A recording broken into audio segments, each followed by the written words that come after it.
4절 말씀. 아멘. 우리 같이 한번 함송해 볼까요? 시작.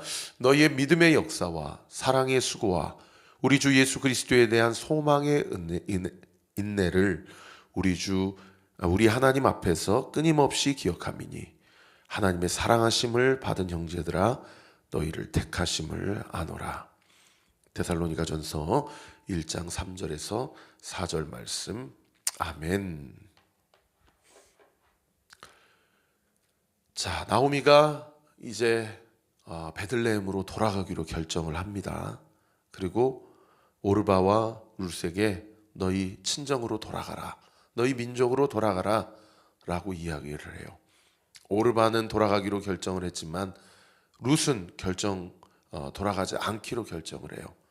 그래서 나오미가 룻에게 뭐라고 얘기합니까? 오늘 보면 15절에 보면 나오미가 또 이르되 보라, 네 동서는 오르바는 그의 백성과 그의 신들에게로 돌아가나니 너도 너의 동서를 따라 돌아가라. 여기 돌아간다라는 표현 어저께 제가 설교했지요. 단순히 그냥 너희 친정집으로 돌아가라 라는 의미가 아니고, 여기 보세요. 그의 신들에게로 돌아간다. 그러니까 모압 족속이 섬기는 신이 그모스라는 신이거든요. 그러니까 단순히 그냥 너희 친정으로 돌아가고 너희 부모님에게로 돌아가라 라는 것이 아니라 사실은 오르바는 그모스에게로 돌아간 것이 되어버리는 거예요. 그래서 나오미가 이제는 나 혼자 갈 테니 너도 그모스에게 돌아가라. 너도 너희 조상들에게 돌아가고 너희가 섬기는 우상에게로 돌아가라 라고 그렇게 돼버리는 겁니다. 그런데 세상의 룻이 뭐라고 얘기합니까? 16절에 보세요. 내게 어머니를 떠나며 어머니를 따르지 말고 돌아가라 강권하지 마옵소서. 밑에 도움말에 보시면은 내키지 아니하는 것을 억지로 권하다, 강권하다. 내게 자꾸 돌아가라고 이야기하지 마십시오. 그러면서 자기가 어떤 결심을 했는지를 이야기하는 거 아니, 그 다음 구절에 보시면 어머니께서 가시는 곳에 나도 가고, 여기 어머니께서 가시는 곳 어디입니까? 빵의 집이라고, 쌀의 집이라고 불리는 베들레헴이죠. 그리고 그 다음 구절에 뭐라고 얘기해요? 어머니께서 머무시는 곳에 나도 머물겠나이다. 어머니가 베들레헴으로 돌아가신다고 그러니 나도 거기로 가겠습니다 라고 이야기하면, 세상에 이 나오미가 오르바에게 룻에게 니네 친정어머니에게로 돌아가라 라고 이야기하지 않고 너희가 섬기는 신으로 돌아가라 라고 이야기하는 것도 이게 잘 이해가 안 되는데, 세상에 룻도 어머니께서 가시는 곳에 나도 가겠습니다, 그럼 베들레헴으로 가겠습니다 라고까지만 얘기해야 되는데 그 다음 구절에 뭐라고 얘기합니까? 거기 줄 치세요. 여러분, 룻기 말씀 중에서 가장 유명하고 중요한 말씀입니다. 룻의 신앙 고백이에요. 어머니의 백성이 나의 백성이 되고 어머니의 하나님이 나의 하나님이 되시리니. 여러분, 참 이상하지요? 어머니께서 가시는 베들레헴에 나도 가겠습니다 라고까지만 이야기하면 되는데 성경은 뭐라고 기록하고 있냐는 거예요. 어머니께서 섬기시는 야훼 하나님, 여호와 하나님이 나의 하나님이 되실 것입니다 라고 이야기하고 있다라는 겁니다. 그러니까 룻은 베들레헴으로 가는 것이 나는 끝까지 어머니를 따라 나아가겠습니다 라는 것에서 그치는 그런 어떤 1차원적인 그 결단이 아니고, 거기 간다라는 것은 어머니께서 섬기시는 하나님이 곧 나의 하나님이시라는 것을 나는 결단한 것입니다 라고까지 이야기하는 거예요. 그러면서 17절 그 다음 구절에 뭐라고 얘기합니까? 어머니께서 죽으시는 곳에서 나도 죽어 거기 묻힐 것이라. 만일 내가 죽는 일 외에 어머니를 떠나면 여호와께서 내게 벌을 내리시고 더 내리시기를 원합니다 라고 이야기한다라는 겁니다. 어떤 학자들은 오르바는 돌아가고 룻은 안 돌아가는 것이, 그래도 오르바는 친정집이 그냥 어느 정도 좀 사는 집이고 부모님도 사랑 주었고 다복한 가정이기 때문에 오르바는 돌아가였지만 룻은 가봐야 평생 지금까지 살아오면서 부모님에게 멸시당하고 가정폭력이 있었던 불행한 집안이고 돌아가고 싶지 않아서, 그래서 차라리 거기로 돌아갈 바에야 어머니 따라서 베들레헴으로 가겠다, 뭐 그렇게 얘기해서 오르반은 돌아간 것이고 룻은 끝까지 나오미와 함께한 것이다. 그렇게 그 가정 형편을 어떤 추정을 해서 그렇게 결단을 한 것이다라고 주장하는 학자들도 있어요. 뭐 그럴 수도 있죠.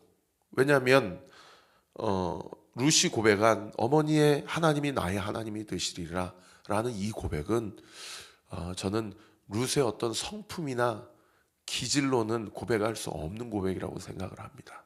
이거는 철저한 룻 가운데 은혜를 베푸신 하나님의 섭리요 은혜인 줄 믿어요. 할렐루야.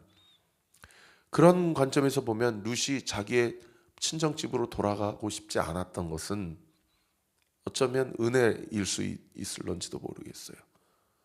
물론 돌아가고 싶더라도 나는 나오미 우리 시어머니를 따르겠습니다, 그렇게 고백할 수도 있을 것입니다. 어떻든 어떤 상황 가운데 어떤 환경과 배경 가운데 있는지는 성경이 함구하고 있기 때문에 사실은 우리는 다 알 수 없습니다. 그런데 제가 이 시간 중요하게 여러분과 함께 나누고 싶은 핵심은 뭐냐? 룻의 이 고백은 하나님께서 룻의 입술을 통해서 고백하게 하신 것이고, 할렐루야, 하나님께서 모함 여자인 이 이방 여자인 룻에게 은혜를 베풀어 주셔서, 여러분 나중에 마태복음 1장에 예수님의 족보에 여자는 딱 4명만 들어가는데 여러분 룻의 이름이 들어간다는 사실, 여러분 이것은 룻이 감히 상상이나 했겠습니까? 이 작은 선택이 오늘날 3000년이 지난 오늘날 우리에게도 이 룻을 통해서 이 땅 가운데 모든 인류의 죄를 다 감당하시고 모든 죄값을 속량하신 예수 그리스도 메시아가 이 땅 가운데 오시는 그 놀라운 그 믿음의 반열에 오르게 되는 그런 놀라운 역사, 룻이 감히 상상이나 했겠습니까? 여러분, 이 신앙 고백, 이 하나님의 불강력적인 은혜와 사랑, 그 은혜와 사랑이 오늘날 이 설교를 듣고 이 말씀을 나누고 있는 나에게도 임하였음을 믿으시는 은혜가 있게 되시기를 우리 구주 예수 그리스도 이름으로 축원합니다.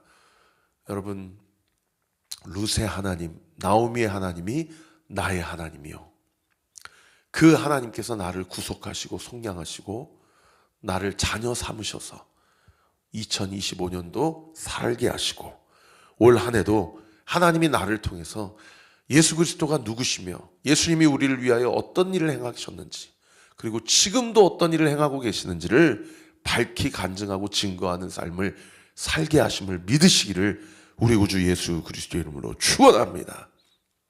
룻이 이 굳은 결단과 각오를 나오미가 확인을 합니다. 그래서 18절에 보시면은 나오미가 룻이 자기와 함께 가기로 굳게 결심함을 보고 그에게 더 이상 말하기를 그쳤다. 그리고 그 수십 킬로 수백 킬로나 되는 그 길을 세상에 이 아녀자 2명이서 이 모압 땅에서 베들레헴 땅까지 이제 또 걸어갑니다. 하나님께서 이 두 여인을 지켜주셨기 때문에 사실은 이 두 여자가 모압 땅에서 유대 땅 베들레헴으로 가는 길은요, 어떠한 변이 일어날지 모르는 그런 위험천만한 결단이었어요. 그런데 하나님이 이 두 여자와 함께 하셨기 때문에 이 두 여자가 19절에 보시면은 베들레헴에 안전하게 도착을 합니다. 이 빵의 집, 이 양식의 집이라고 하는 이 베들레헴에 안전하게 도착을 하는데, 도착하자마자 사람들이 나오미를 보고 뭐라고 하는 거 아니? 19절에 보세요. 온 성읍이 그들로 말미암아 떠들며 이르기를 이가 나오미냐 하는지라. 저 여자 나오미 맞아?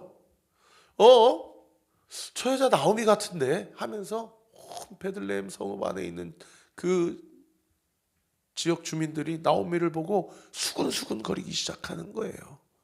왜 나오미야?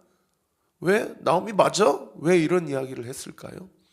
적어도 10년 전에 이 엘리멜렉과 나오미가 말론과 기럨 두 아들을 데리고 떠날 때는 4명이었는데 아니, 남자들은 다 어디 가고 나오미 혼자 온 거예요. 아니, 나오미와 저 이방 땅 모압 여자, 이스라엘 백성은 혐오하고 정말 상종하지 않는 엉뚱한 이방 여인 한 명 데리고 와가지고 베들레헴 땅에 돌아온 거예요. 완전히 비꼬는 말투로, 여러 가지 수근수근하는 이야기로, 그리고 나아갈 때는 어떻든 잘 남편을 데리고 나아갔는데 돌아와 보니까 그냥 나이 들어가지고 경수가 이제 다 끊어지고 피부도 쭈글쭈글해지고 완전히 자기 인생이 스스로, 어제 본문에 뭐라고 얘기합니까? 여호와의 손이 나를 치셨다. 하나님이 나를 베들레헴 떠나서 모압 땅에 오심으로 내가 저주를 받았다. 하나님의 심판을 받았다. 이런 생각으로, 자기 연민으로, 피해의식으로, 열등의식으로 가득 차 있는 상황 가운데 사람들의 그런 이야기를 들은 겁니다. 여러분, 나오미가 얼마나 상처를 받았겠어요? 얼마나 마음에 수치심을 느꼈겠습니까? 그런데 세상에 20절에 나오미가 그들에게 뭐라고 얘기합니까? 나를 나오미라 부르지 말고 나를 마라라 부르라. 이는 전능자가 나를 심히 괴롭게 하셨습니다.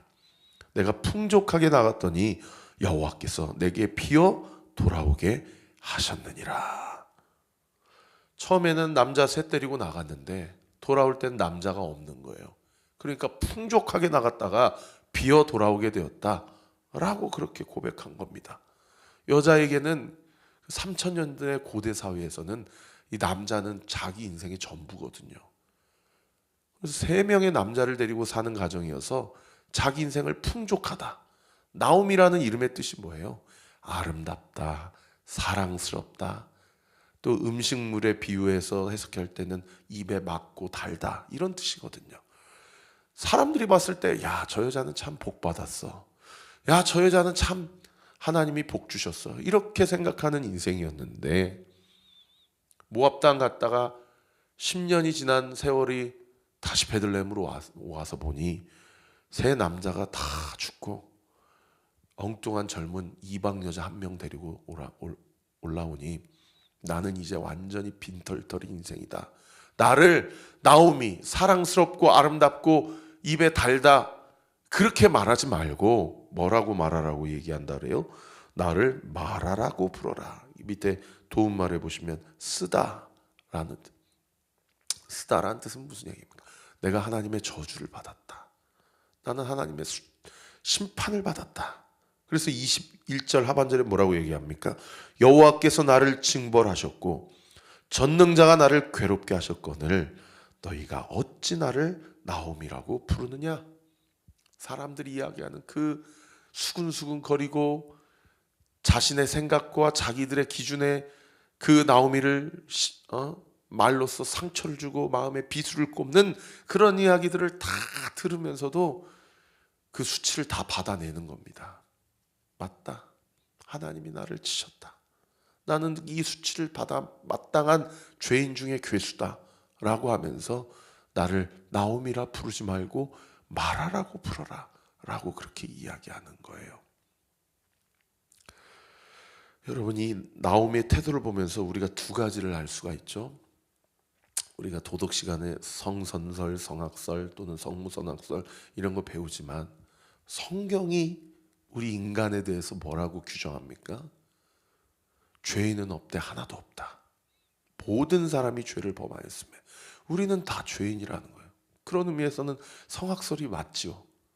그런데 죄인된 우리가 예수 그리스도를 만나고 회심과 거듭남을 경험하면 우리의 모든 죄값을 예수님이 홀로 다 감당하셨고 치루셨기 때문에 우리의 행위로서가 아니라 믿음으로 말미암아 우리는 하나님의 자녀된 권세를 누리게 되는 그런 영적 신분의 변화가 있다라고 이야기하는 것이 성경이 우리에게 이야기하는 복음 아닙니까? 그래서 예수 그리스도의 십자가 사건을 통해서 나도 주님과 함께 죽었고 이제 내가 사는 것은 내가 사는 것이 아니라 그리스도께서 나를 통하여 사시는 삶이다 라는 고백을 한 자라면 그 자의 인생은 어떤 인생이에요? 예수님의 삶이기 때문에 여러분, 그 사람의 삶은 의인의 삶이죠. 그것을 칭의라고 하잖아요. 의롭지 않은데 의롭다고 쳐주는 것. 그 관점에서 보면 회심을 경험한, 예수님의 십자가를 통해 회심을 경험한 자는 여러분, 이 땅 가운데 살더라도 의인의 삶을 살아갈 수가 있다는 겁니다. 그래서 예수님이 기준이에요. 우리 안에 내가 죄인이냐 악인이냐, 내가 의인이냐 선인이냐를 가늠하는 기준은 뭐냐? 하나님 앞에서 오로지 예수 그리스도의 십자가의 사건, 보혈의 능력밖에 없다라는 거예요. 여러분, 나오미의 이 고백을 통해서 우리가 두 가지를 깨달을 수 있죠. 첫 번째, 나오미가 잘한 게 뭡니까? 자기가 죄인임을 인정하고 수치를 다 잘 받았어요. 맞다. 나는 죄인이다. 나는 기회주의적으로다가 이 땅을 떠나 모압 땅으로 갔다가 이제 다시 여기가 풍년이 들었다고 하니 내가 다시 돌아왔다. 나는 그런 사람이다. 라는 관점에서 이 고백은 나오미의 신앙 고백 중에 참 잘한 고백이에요. 그러나 두 번째 관점에서 보면 여러분, 하나님이 나오미를 저주하셨기 때문에 나오미가 나를 말하라고 부르라고 그렇게 자신의 인생의 결론 지어집니까? 아니에요. 여러분, 오늘 보면 마지막 9절 22절 보세요. 나오미가 모압 지방에서 그의 며느리 모압 여인 룻과 함께 돌아왔다. 이게 자기 기준에서 봤을 때는 자기가 빈털터리로 왔다라고 고백해요. 자기 인생의 기준, 자기 행복의 기준이 남자니까, 남자로부터 사랑받고 남자로부터 물질과 모든 필요를 채움받는다고 생각하니까 남자가 3명이었는데 가서 돌아올 때는 한 명도 남자가 없으니까 어떻게 됩니까? 자기가 빈손으로 왔다, 비어 돌아왔다라고 고백한다는 거예요. 그런데 비어 돌아왔습니까? 성경이 22절에 뭐라고 얘기해요? 모압 여인 룻과 함께 돌아왔다라고 이야기해요. 이게 왜 중요하냐? 모압 여인 룻과 함께 돌아왔기 때문에 여러분, 모압 여인 룻을 통해서 이 가문에 어떤 축복이 들어올 수 있는 길이 트여진 겁니까? 보아스라는 남자가 이 가정 가운데 들어올 수 있는 길이 열려지게 되는 것이죠. 여러분, 그것을 암시하는 복선이 뭐냐? 그 다음 구절에 보세요. 그들이 보리 추수 시작할 때에 베들레헴에 이르렀다. 이 나오미와 룻이 모압 땅을 떠나서 베들레헴에 이르렀을 때가 언제냐? 보리 추수 시작할 때라는 거예요. 그 당시 중동 지방의 보리 추수 시작할 때가 오늘날 우리로 치면 3월에서 4월경이거든요.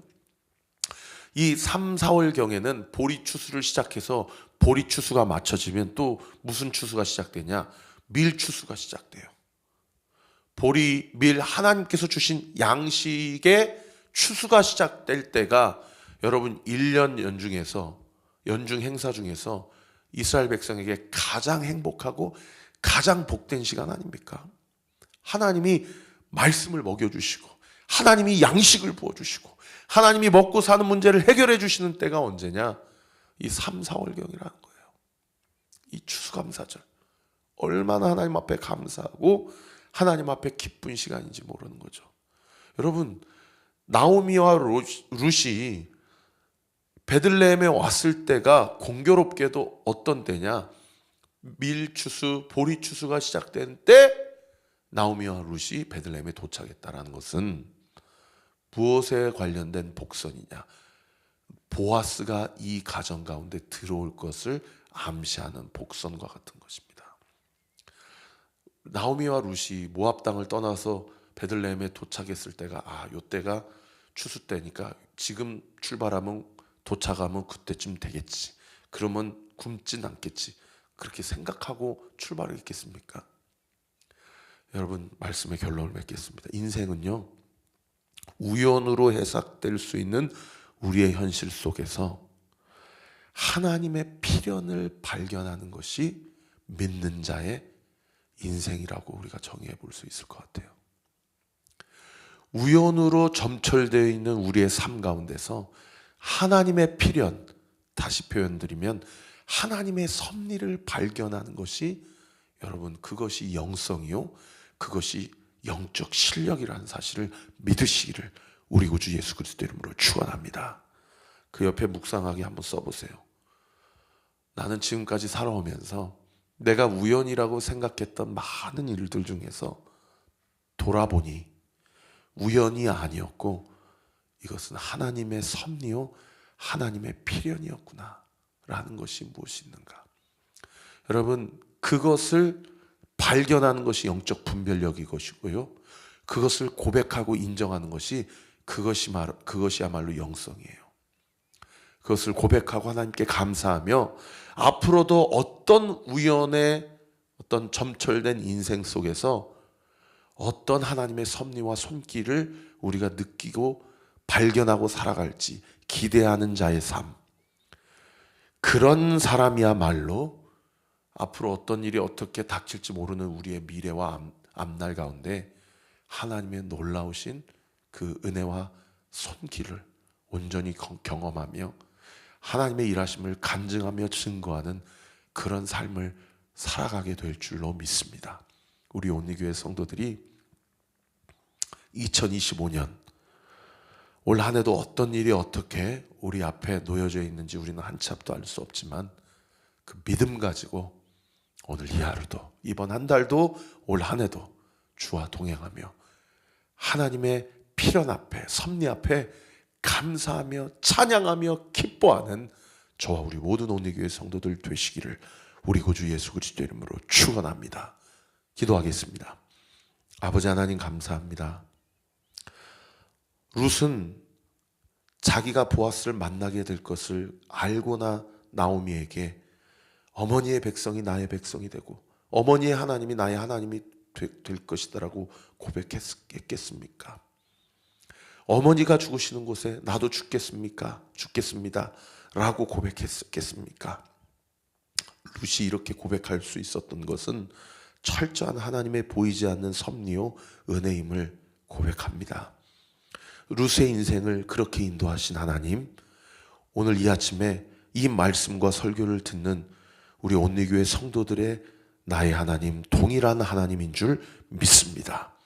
아버지, 세상 사람들이 나에 대해서 어떤 비꼬는 이야기를 하고 어떻게 말로써 공격한다 하더라도 내가 나의 죄로 인하여서 받아야 될 수치가 있다면 겸손한 마음, 겸허한 마음으로 받게 하시되, 아버지 하나님, 내가 어떠해서 내가 구원받을 만한 자가 아니라 나는 철저히 하나님의 심판을 면제받을 수 없는 죄인 중에 괴수이오나 주께서 나를 불강력적으로 인도하시고 택정하셔서 나를 당신의 자녀로 삼으시고 나를 통하여 우연으로 해석될 수밖에 없는 오늘이라는 현실 가운데 하나님의 필연과 섭리가 무엇인지를 밝히 드러내는 그런 간증의 주인공으로 삼으신다는 사실을 믿고 오늘 이 하루도 나의 인생 가운데 하나님이 어떻게 나의 인생을 인도하시고 지도해 가시는지를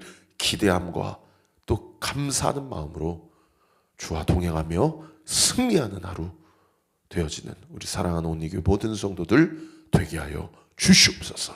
이 아침에 우리 사랑하는 성도들의 모든 한숨과 기도가 이 시간 예수의 이름으로 명하노니 응답되일지어다. 기쁨과 감사와 찬양으로 완전히 역전되게 될지어다. 하나님의 능력을 보게 될지어다. 믿고 감사드리며 살아계신 예수 그리스도 이름으로 기도하옵나이다. 아멘. 지금은 우리 구주 예수 그리스도의 은혜와 하나님의 사랑과 성령 하나님의 위로교통 충만하심이 주신 말씀 붙잡고 주 안에서 오늘 하루도 승리하기로 결단하는 우리 사랑하는 온리교회 모든 성도들 머리 위에 지금으로부터 영원토록 함께 하시기를 간절히 축원하옵나이다. 아멘.